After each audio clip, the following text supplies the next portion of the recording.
ಉದಯಗಿರಿ ಬಡಾವಣೆಯ ಮನೆಯೊಂದರಲ್ಲಿ ಸೇರಿಕೊಂಡಿದ್ದ ನಾಗರ ಹಾವಿನ ರಕ್ಷಣೆ ಮಾಡಲಾಗಿದೆ.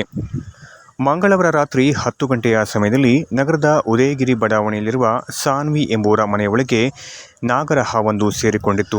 ಸುದ್ದಿ ತಿಳಿದು ಕೂಡಲೇ ಸ್ಥಳಕ್ಕಾಗಮಿಸಿದ ವಕೀಲೆ ಯೋಗಿತಾ ಬಿ. ರಾಜ್ ಅವರು ನಾಗರ ಹಾವನ್ನು ಹಿಡಿದು ನಗರದ ಹೊರವಲಯದ ಬುರುಡಾಳ್ಬಾರೆ ಅರಣ್ಯ ಪ್ರದೇಶಕ್ಕೆ ಬಿಟ್ಟಿದ್ದಾರೆ. ಸುಮಾರು 6 ರಿಂದ 7 ಅಡಿ ಉದ್ದದ ನಾಗರ ಹಾವು ಇದಾಗಿದ್ದು, ಒಂದು ವೇಳೆ ಇದು ಕಚ್ಚಿದರೆ ಮನುಷ್ಯನಿಗೆ ಅಪಾಯ ಕಟ್ಟಿಟ್ಟ ಬುತ್ತಿ. ವೃತ್ತಿಯಲ್ಲಿ ವಕೀಲರಾಗಿರುವ ಯೋಗಿತಾ ಬಿ. ರಾಜ್ ಅವರು ಈ ಹಿಂದೆಯೂ ಸಹ ಹಲವು ಹಾವುಗಳ ರಕ್ಷಣೆ ಮಾಡಿದ್ದಾರೆ. ವಿಷ ಸರ್ಪವಾದರೂ ಸಹ ಧೈರ್ಯಗೆಡದೆ ಮನೆಯೊಳಗೆ ಸೇರಿಕೊಂಡಿದ್ದ ಹಾವನ್ನು ಹಿಡಿದು ಅರಣ್ಯ ಪ್ರದೇಶಕ್ಕೆ ಬಿಡುವ ಮೂಲಕ ಹಾವಿನ ರಕ್ಷಣೆ ಮಾಡಿ ಪ್ರಾಣಿ ಪ್ರಿಯರ ಮೆಚ್ಚುಗೆಗೆ ಪಾತ್ರರಾಗಿದ್ದಾರೆ. ಇನ್ನು ಯೋಗಿತಾ ಬಿ. ರಾಜ್ ಅವರ ಈ ಕಾರ್ಯಕ್ಕೆ ಸಾರ್ವಜನಿಕ ವಲಯದಲ್ಲಿ ಮೆಚ್ಚುಗೆ ವ್ಯಕ್ತವಾಗಿದೆ.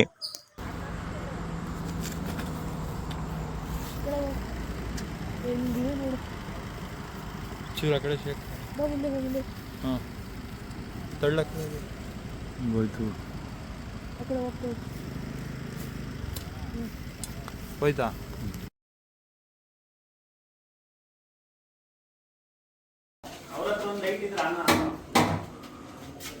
ಮಗ ಅಷ್ಟು ಹತ್ರ ಬರುತ್ತೆ.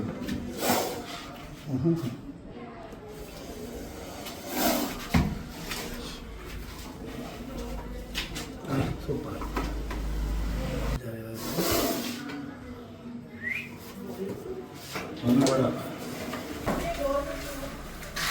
ಹಿಂದೆ ಬರ್ಪ ಈ ಕಡೆ ಬನ್ನಿ, ಕಾಣಿಸ್ತಿಲ್ಲ. ಹಿಂದೆ ಬರ್ಪ, ಹಿಂದೆ ಹಿಂದೆ.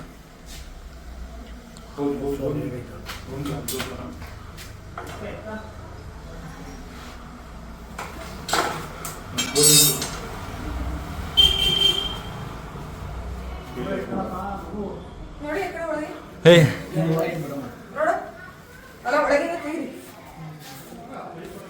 ಹೋಯ್ತು.